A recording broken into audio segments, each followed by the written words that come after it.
This is the story of two legends who were bound by a rivalry that history almost forgot. Most people know Chuck Norris as the unbeatable action hero, the one-man army of cinema and the internet.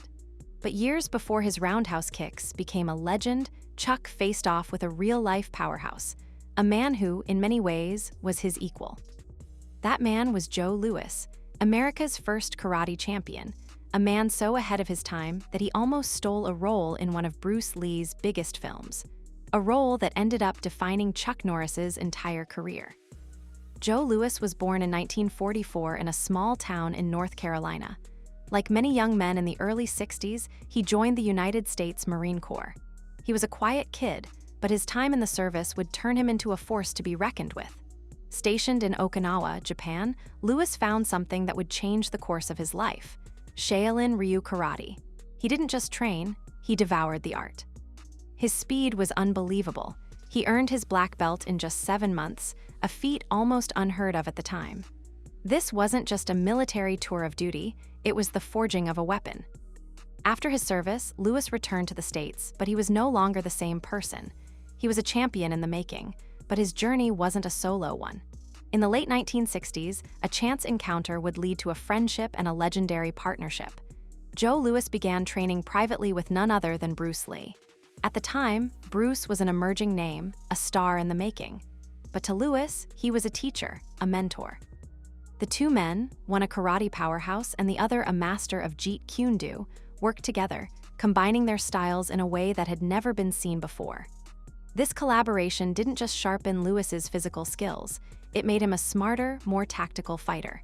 He learned to control his power, to use it with surgical precision. This connection with Lee would also lead to an opportunity that could have changed everything. A Hong Kong cinema expert once said that Bruce Lee wanted Louis to play the villain, Colt, in the film Way of the Dragon.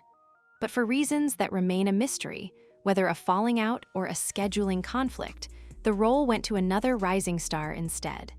That star, of course, was Chuck Norris. By 1966, Louis was a storm tearing through the martial arts world.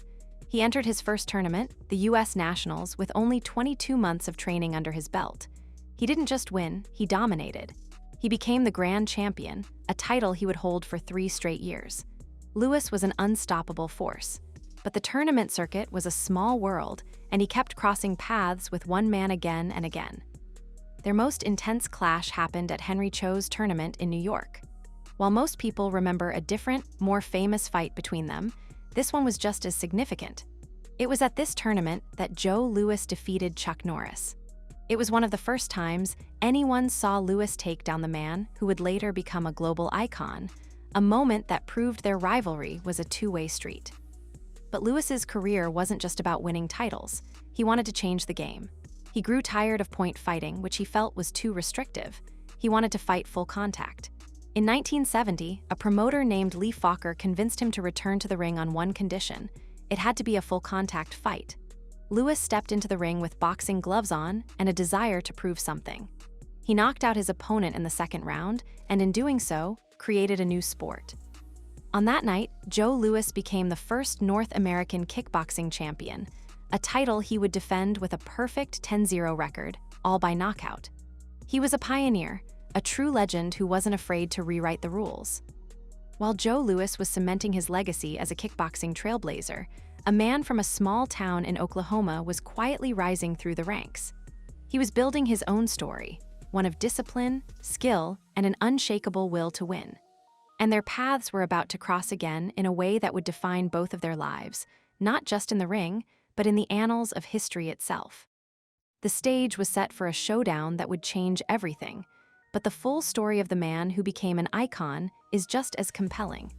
And what happened to Chuck Norris, the man who was nearly eclipsed by a rival he held in such high regard, would shock everyone. In a small town in Oklahoma, there was a young man named Carlos Ray Norris. But he wasn't a fighter, a tough guy, or an action hero. He was a shy, quiet kid who was terrible at sports and felt like he didn't fit in. His childhood was marked by struggles. His parents' marriage was falling apart, and his father struggled with drinking, leaving the family to move from place to place. The boy who would one day become known to the world as Chuck Norris felt small and unsure of himself. He was the opposite of the confident, commanding figure he would one day become. But a sudden shift in his life would change everything. In 1958, Carlos joined the United States Air Force and was sent to an air base in South Korea. It was there, thousands of miles from his troubled home life, that he found a path forward. He discovered a Korean martial art called Tang Soo Do. This wasn't just a hobby, it was an escape, a way to build himself up, both physically and mentally. The discipline and focus of martial arts gave him a new sense of purpose. It was also during this time that his fellow servicemen gave him the nickname Chuck. The shy kid from Oklahoma began to fade away, replaced by the man who would one day become a legend. Chuck worked tirelessly, earning his black belt and a new sense of confidence that would propel him for the rest of his life. After returning to the US, he briefly considered a career in law enforcement, but his new passion for martial arts led him down a different path entirely. He opened his own karate studio, a move that would soon bring him face to face with the biggest names in the sport. The early days of Chuck's tournament career were far from a straight shot to the top. He lost matches to some of the era's best fighters, including Joe Louis and Alan Steen. But Chuck was a student of the game. He learned from every defeat, watching his opponents and refining his own strategy. He was a thinker, not just a brawler. By 1967, his hard work began to pay off in a big way. On a single day in June, he won the Karate Tournament of Champions, defeating 7 different opponents, including a tough victory over Skipper Mullins. Just a few weeks later, he entered the All-American Karate Championship at Madison Square Garden. This was the big one. The crowd was buzzing, and the stakes were higher than ever. It was here that he faced his greatest rival, Joe Louis. While Louis was known for his raw power, Chuck used a different approach. He was a master of timing, strategy, and outsmarting his opponent. In a stunning victory that shocked the martial arts world, Chuck Norris defeated Joe Louis and claimed the Grand Champion title. This win wasn't just a trophy, it was a major turning point, proof that he was more than a rising star. He was a legitimate contender, a champion who could beat the best in the world. As Chuck's reputation grew, so did his connections. He was running a chain of successful karate schools, and his students included some of the biggest names in Hollywood. Celebrities like Steve McQueen and Priscilla Presley were training under him, and this social circle would open a new door. Steve McQueen, in particular, saw something in Chuck beyond his fighting skills. He encouraged him to take acting classes, a suggestion that Chuck would take to heart. His friendship with McQueen and his burgeoning celebrity connections would soon lead him down a path that few martial artists ever got to walk. The biggest break came in 1972 with an opportunity that linked him once more to his rival, Joe Louis. The legendary Bruce Lee was casting his new film, Way of the Dragon. As we know, Joe Louis was initially considered for the villain role, but it ultimately went to Chuck Norris. This was the role that would change everything. Chuck played Colt, the menacing antagonist who faced off against Bruce Lee in a now iconic fight scene. The film was a global phenomenon, and audiences were mesmerized by Chuck's powerful on-screen presence. For the first time, the world saw him not just as a fighter, but as a movie star. The boy from Oklahoma who once felt small was now a cinematic icon, and his rivalry with Joe Louis had paved the way for his Hollywood journey. The film didn't just launch a career, it established a brand. Chuck Norris was no longer just a karate champion, he was a new kind of action hero. But while Norris was becoming a star, what happened to the man he had defeated in Madison Square Garden? What did Joe Louis do after that career-defining loss? And how did he continue to forge his own path in a world that was now focused on his rival's fame? Chuck Norris didn't just step into the world of film. He kicked the door wide open and became its new king. The 1980s were his decade, a period where his name became synonymous with a brand of American action that was both hard-hitting and full of honor. After his breakthrough role in Way of the Dragon, he went from a martial arts star to a full-blown action hero. Films like The Octagon, where he fought ninja-trained terrorists, and Lone Wolf McQuad, which laid the groundwork for his future TV show, cemented his place as a box office force. But it was his work on Missing in Action, a film he dedicated to his brother who was killed in Vietnam, that truly elevated him. That movie became a massive hit, and Chuck Norris became Canon Films' biggest star of the decade. While the critics may not have always loved his films, audiences couldn't get enough. His characters were always strong, silent, and unwavering in their commitment to justice. He wasn't just a movie star, he was a cultural icon, and his name held weight. But while Chuck was conquering Hollywood, Joe Louis was on a different path entirely. After his groundbreaking run as the first kickboxing champion, he found himself moving on from the ring.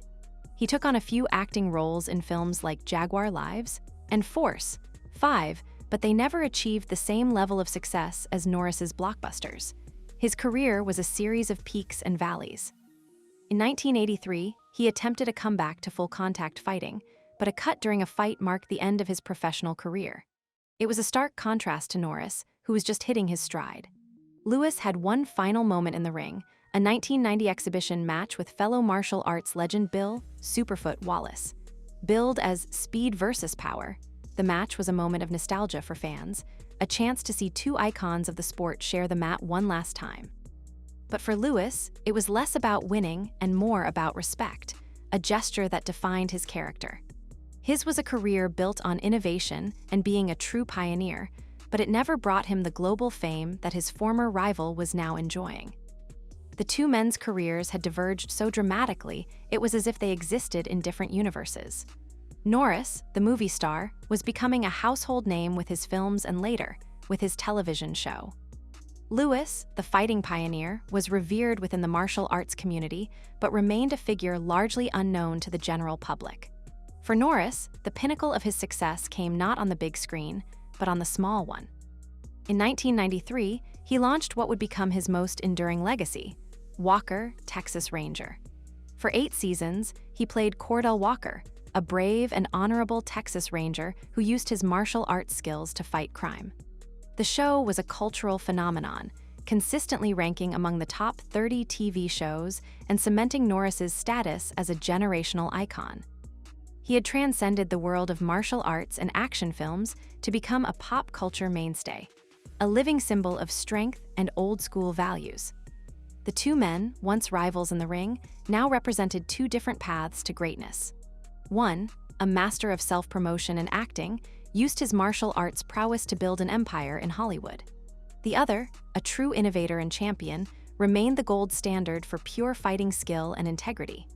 Their journey was no longer about who was the better fighter, but about how they each chose to define their own legacy. And it was their defining showdown in 1967 that served as the catalyst for these two wildly different, yet equally compelling, stories. But what exactly happened in that legendary match, and how did a single victory set Chuck Norris on the path to stardom while forever changing the trajectory of Joe Louis's career? The full story of that fateful night in Madison Square Garden holds the key to understanding everything. The night of June 24, 1967, wasn't just another tournament night in the bustling city of New York. It was the night of the All-American Karate Championships, and it was all going down at Madison Square Garden. The air was thick with anticipation. The crowd, a mix of dedicated martial arts fans and curious onlookers, was electric. They knew they were about to witness something special.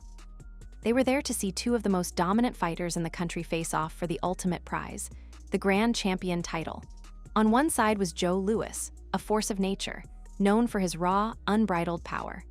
On the other was Chuck Norris, a master of strategy and precision who had just a few weeks prior defeated 7 opponents in a single day to win the Karate Tournament of Champions. This was more than a rivalry. It was a clash of titans, and the stakes couldn't have been higher. The fight itself was a whirlwind of speed and skill, a true chess match with fists and feet. Louis was relentless, a powerful machine of strikes and kicks, but Norris wasn't just there to trade blows.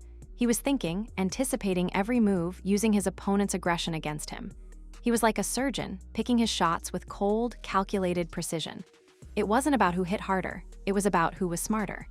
In the end, it was Norris's tactical genius that carried the day. When the final bell rang, the judges declared Chuck Norris the victor.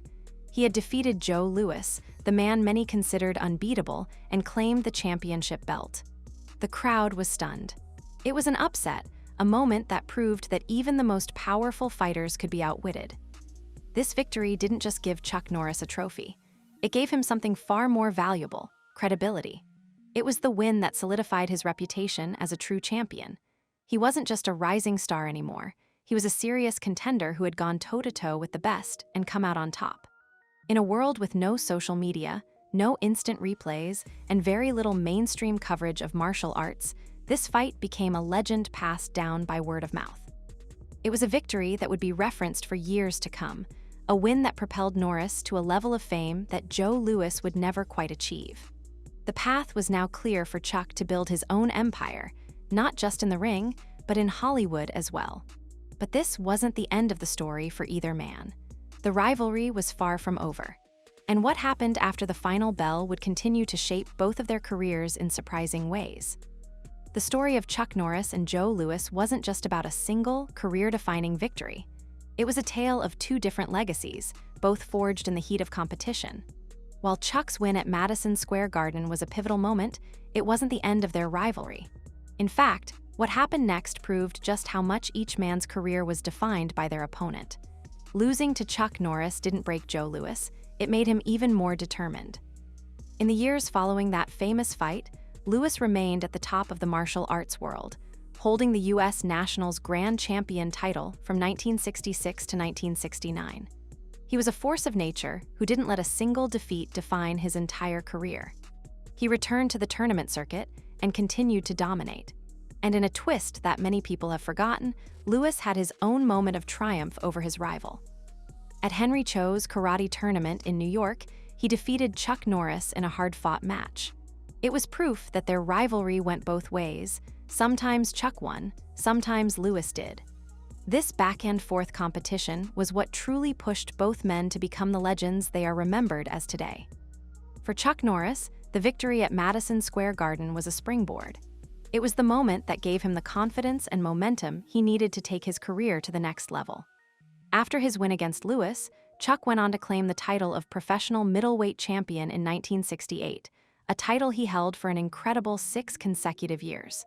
This wasn't just a streak of luck. It was a testament to his skill and his strategic approach to fighting. That win against Louis wasn't just a flash in the pan. It was the foundation upon which he built his empire. It gave him the credibility to expand his martial arts schools and, more importantly, to get noticed by Hollywood.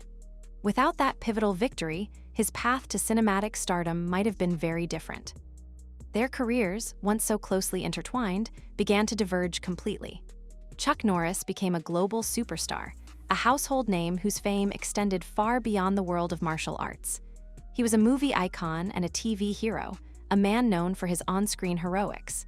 Meanwhile, Joe Louis became a pioneer, a true innovator who is widely regarded as the father of American kickboxing.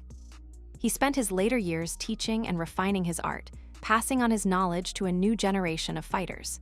He was a legend among the dedicated, a man whose impact on the sport itself was immeasurable. The question remains, what if the roles were reversed? What if Joe Louis had beaten Chuck Norris in Madison Square Garden and taken the villain role in Way of the Dragon? Would Chuck Norris have still become a cinematic icon? The answer is a mystery, a powerful, what if that adds another layer to their incredible story? The rivalry between Chuck Norris and Joe Louis was more than a series of fights. It was a clash of destinies. One man's victory was the other man's motivation. One man's fame was the other man's legacy. Their story showed that a career isn't just defined by wins or losses, but by what you do with them.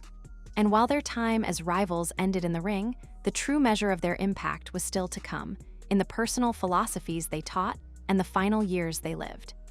But what were those final years like for the two men who had once stood toe-to-toe as the greatest fighters of their generation? What stories were left to tell once the fighting was over? That's the part of the story that would bring their legacies full circle. Joe Louis was a physical marvel, a testament to years of dedicated training. His immense power wasn't solely from his karate background. It was honed by a youth spent weightlifting and wrestling. He possessed a rare combination of strength and speed, a fact that consistently astonished those who witnessed him in action. Later in his life, he could even replicate some of Bruce Lee's legendary speed feats, challenging people to block his punch, knowing they never could. This blend of raw power and lightning-fast execution made him a formidable presence in any fight. One of Louis's signature moves was his lead sidekick, particularly with his left leg. It was so swift and precise that most opponents simply couldn't defend against it. When asked why he relied on it so heavily, Lewis, with a knowing smile, would simply say, "Why not? They can't block it." He also masterfully employed a rapid back fist, and if that didn't connect, he'd seamlessly transition to grabbing his opponent's uniform, following up with a powerful reverse punch. This quick, intuitive strategic thinking was a hallmark of his fighting style. Lewis's intellectual curiosity extended beyond traditional karate. He trained with boxing greats like Sugar Ray Robinson and Joe Orbillo, and of course with Bruce Lee, from whom he absorbed the principles of Jeet Kune Do. This diverse training gave him a unique fluidity in the ring, an innate understanding of how to control space and close distances. In his full contact and kickboxing matches, he often opened with a side kick, immediately followed by a left hook punch. He even stated that low kicks were his primary weapon in his very first kickboxing bout against Greg Baines. Lewis truly was a martial arts polymath, studying Shaolin Ryu karate, Okinawan Kenpo, judo, boxing, Tai Chi, and Jeet Kune Do. This made him an incredibly well-rounded and unpredictable fighter. As a teacher, he shared his vast knowledge, particularly his refined 5 angles of attack, a concept he learned from Lee and adapted through his own extensive fight experience. The intriguing "what if" regarding Joe Lewis's acting career often resurfaces. Bruce Lee himself almost cast Lewis as the villain, Colt, in Way of the Dragon. However, a reported falling out or a scheduling conflict led to the role going to Chuck Norris instead, a decision that profoundly altered both their trajectories. While Lewis didn't achieve the same cinematic stardom, he did act in some films, notably starring with Robin Shou in 1989's Blood Fight 2, The Death Cage as Mr. Kent. Tragically, in July 2011, Joe Lewis received a devastating diagnosis, a brain tumor. Doctors gave him only a few weeks to live without surgery. He underwent the procedure on July 18th, but his condition worsened, with the cancer spreading to his shoulder and hip. Joe Lewis, the pioneer, the champion, and the innovator, passed away on August 31st, 2012, at the age of 68, at a Veterans Medical Center in Pennsylvania. He was laid to rest in his hometown of Knightdale, North Carolina. His legacy as a martial arts legend, though less recognized by mainstream audiences, remains profound within the fighting world. Now in his 80s, Chuck Norris has gracefully stepped away from the intense action scenes and high kicks that defined his career, but he is far from a recluse. He primarily dedicates his time to his wife, Gina, and their family, living a quiet life on their ranch in Texas. There, they oversee the Seaforce Bottling Company, a water company established after discovering a natural aquifer on their land. Despite his reduced acting schedule, Chuck remains connected with his devoted fanbase. He still appears in commercials and occasionally makes public appearances, maintaining that iconic presence. Crucially, he devotes significant energy to philanthropic efforts, particularly through his charity, Kickstart Kids. This program, which operates in schools, teaches character development and discipline through the art of martial arts, impacting countless young lives. Norris also continues to write, having served as a columnist and author, sharing his insights and experiences. And of course, his legacy is perpetually sustained by the internet. The Chuck Norris facts, hyperbolic, humorous statements about his superhuman abilities, like "Chuck Norris doesn't do push-ups, he pushes the earth down," have cemented his status as a living legend and a constant source of online amusement. Even in his advanced years, Chuck Norris remains a global symbol of strength, discipline, and even a touch of self-aware humor. While he may no longer be delivering cinematic roundhouse kicks, his influence and legend continue to resonate, one fact at a time. Do you believe Chuck Norris would have achieved the same level of iconic status if Joe Lewis had taken that pivotal movie role in Way of the Dragon? And when you look at their combined impact, who, in your opinion, had the greater lasting influence on the history of martial arts? The pioneering fighter Joe Lewis or the global phenomenon Chuck Norris? Share your thoughts in the comments below. And don't forget to hit like, subscribe, and stay tuned for more incredible stories from Hollywood's fascinating history. See you next time.